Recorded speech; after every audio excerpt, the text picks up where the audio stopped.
Morning students, we read page number 25, 26. Today we read 27, 28 and 29 pages. तो जब लेखिका कटाव पहुंची तो वह बहुत खुश थी। तो लेखिका मधु कांकरिया बोल रही है कि मेरे पाँव झंझन करने लगे थे पर मन वृंदावन हो रहा था। मेरे पाँव जो थे झनझन कर रहे थे क्योंकि वहां बर्फ थी। बर्फ से मतलब वो ठंडे हो रहे थे और जो मन था वो खुश हो रहा था। वृंदावन मतलब खुश हो रहा था।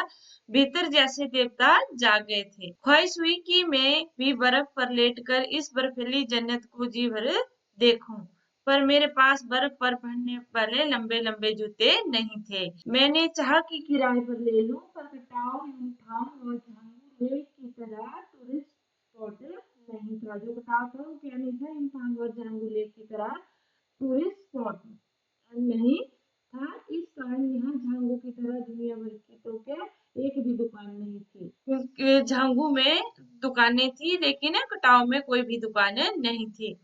दनादन फोटो खिंचवाने की बजाय मैं उस सारे परिदृश्यों को अपने भीतर लगातार खींच रही थी, जिससे महानगर के डार्क रूम में इसे फिर देख सकूं।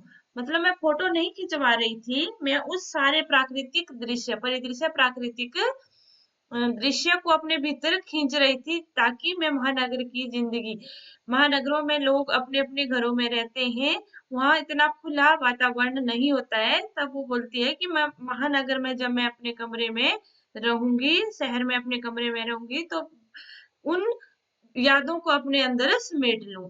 संपूर्णता के उन क्षणों में यह हिमशिखर मुझे अपने आध्यात्मिक अतीत से जोड़ रहे थे।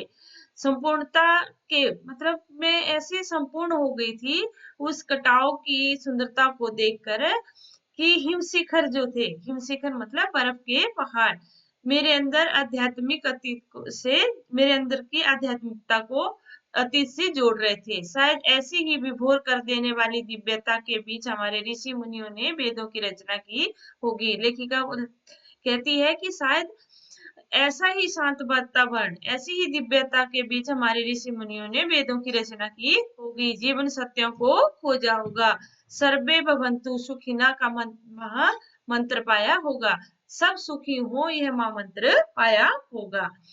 अंतिम संपूर्णता का प्रतीक व सौंदर्य ऐसा कि बड़ा से बड़ा अपराधी भी इसे देख ले तो क्षणों के लिए ही सही करुणा का अवतार बुद्ध बन जाए। तो बोलते हैं कि अगर बड़ा सा बड़ा अपराधी जो है सौंदर्य को देख ले तो कुछ क्षण के लिए ही वो करुणा दया का अवतार अर्थात महात्मा बुद्ध बन जाए।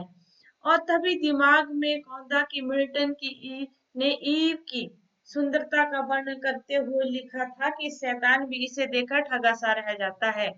तो उसके दिमाग में एकदम ही वो आई, क्योंकि वो भी एक लेखिका थी, तो उसे मिल्टन का ख्याल आया। उसने उसकी जो ईव नामक कविता थी उसको, उसकी सुंदरता का वर्णन में उसने लिखा था कि शैतान भी अगर उसे देख ले तो वो भी क्या रह जाएगा, ठगा सा रह जाएगा, दूसरों का अमंगल बुरा करने की प्रीति भूल जाएगा, इच्छा को भूल जाएगा। मैंने मणि से पूछा क्या उसने पढ़ी है मिल्टन की यह कविता, तो उसने अपनी सखी मणि से पूछा कि क्या तुमने यह मिल्टन की कविता पढ़ी है। पर मणि जो थी वो अपने ही सवालों में जूझ रही थी।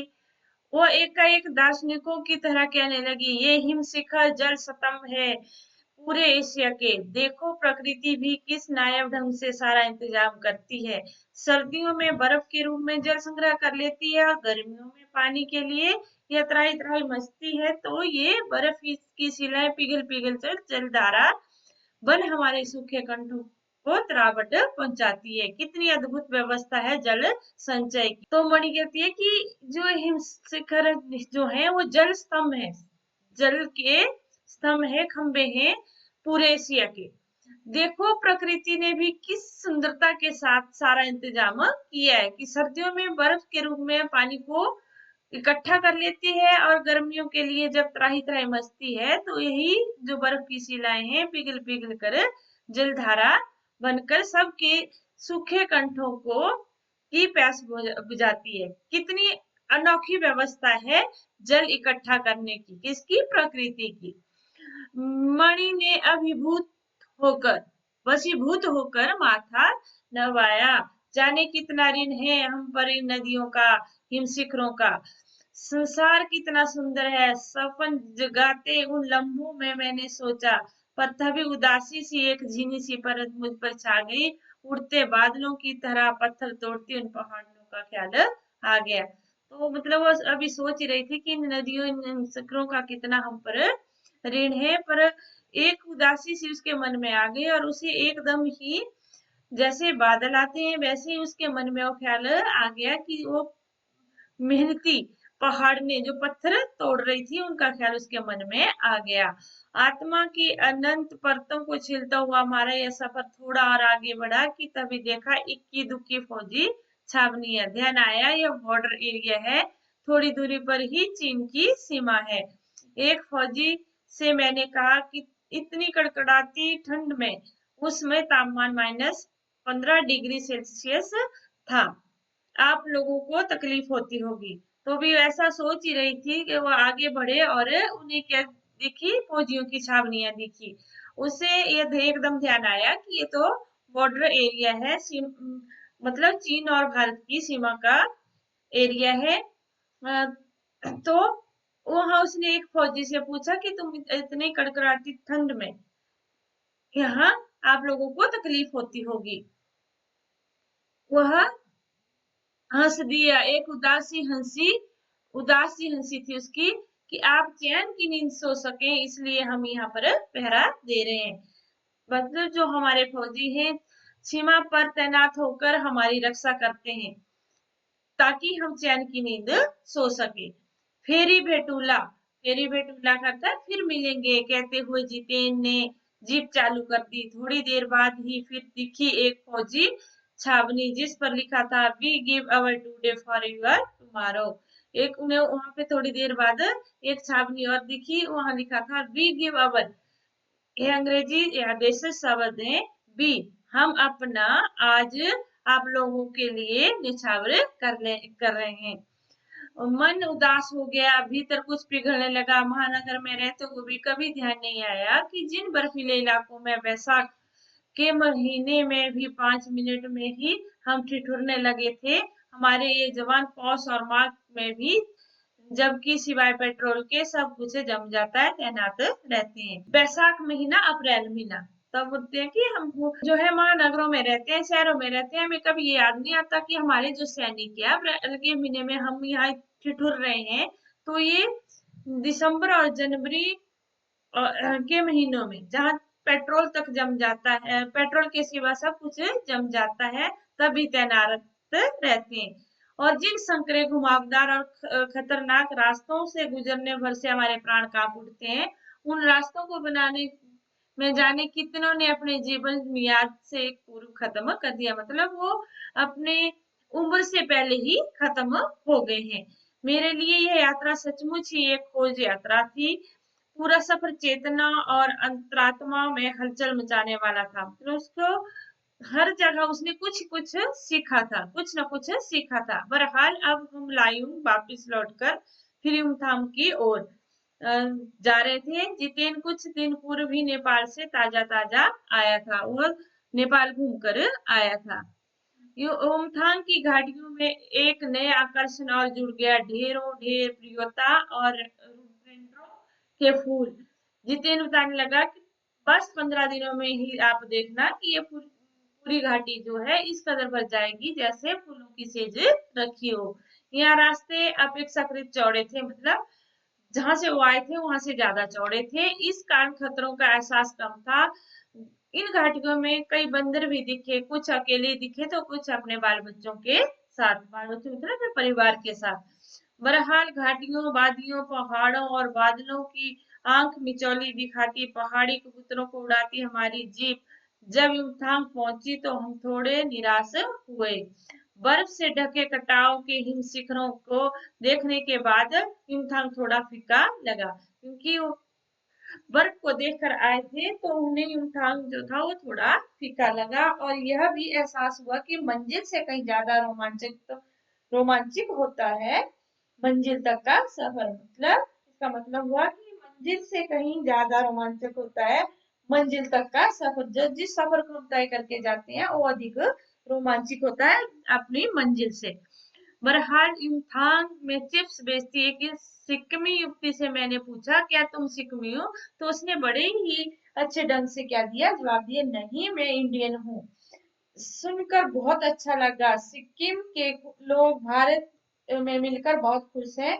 जब सिक्किम स्वतंत्र रजवाड़ा था तब टूरिस्ट उद्योग इतना नहीं फला फूला था। मतलब वह एक रजवाड़ा था, तभी वो भारत में नहीं था, तो वहाँ वो टूरिस्ट प्लेस नहीं था। हर एक सिक्किमी भारतीय आबो हवा में इस कदर घुल मिल गया था कि लगता ही नहीं कभी सिक्किम भारत में नहीं था।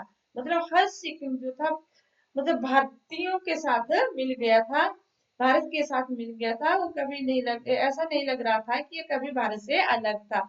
जीप में बैठने ने को हुए एक पहाड़ी कुत्ते ने रास्ता काट दिया। मणि ने बताया ये पहाड़ी कुत्ते हैं, ये भौंकते नहीं, ये भी चांदनी रात में ही भौंकते। जब उनका रास्ता कुत्तों ने काटा तो मणि ने उन्हें बताया कि ये जो है चांदनी रात में ही भौंकते हैं। क्या विस्मय और अविश्वास से मैं उन्हें सुनती रही। क्या समुद्र की तरह कुत्तों पर भी पूर्णिमा की चांदनी कामनों का ज्वार भाटा जगाती है। मतलब मैं हैरान और मुझे विश्वास नहीं हो रहा था। तो मैं सोचूं कि क्या कुत्तों पर भी पूर्णिमा की चांदनी का जैसे समुद्र पर प्रभाव होता है वैसे ही चांदनी चांद पर भी होता होगा या कुत्तों पर भी होता होगा। लौटती यात्रा में जीप में भी जितेन हमें रकम रकम की जानकारियां देता रहा। रकम रकम तरह तरह की। मैडम यहाँ एक पत्थर है जिस पर गुरु नानक के फुटप्रिंट है, पैरों के निशान है। कहते हैं यहाँ गुरु नानक की थाली से थोड़े से चावल छटक कर नीचे गिर गए थे। इस जगह चावल छटक कर गिरे थे, वहां चावल की खेती होती है। करीब 3-4 किलोमीटर बाद ही उसने फिर उंगली उठाई। मैडम इसे खेदुम कहते हैं। यह पूरा लगभग 1 किलोमीटर का एरिया है। यहाँ देवी देवताओं का निवास है। जहाँ जो गंदगी फैलाएगा वह मर जाएगा। वहां मतलब उसने एक स्थान बताया, वो 1 किलोमीटर एरिया में था, तो वहां देवी देवताओं का निवास होता था। और कहा कि अब अगर गंदगी फैलाएंगे तो मर जाएंगे, ऐसी मान्यता है। तुम लोग पहाड़ों पर गंदगी नहीं फैलाते, उसने जीभ निकालते हुए कहा। किसने? जितेन ने। नहीं मैडम, पहाड़ नदी झरने हम इनकी पूजा करते हैं, इन्हें गंदा करेंगे तो हम मर जाएंगे, तभी गैंगटॉक इतना सुंदर है। मैंने कहा, लेखिका देखी, तभी मैंने उससे कहा कि गैंगटॉक तभी इतना सुंदर है। गैंगटॉक नहीं मैडम, गंतोक कहिए। इसका असली नाम गंतोक है।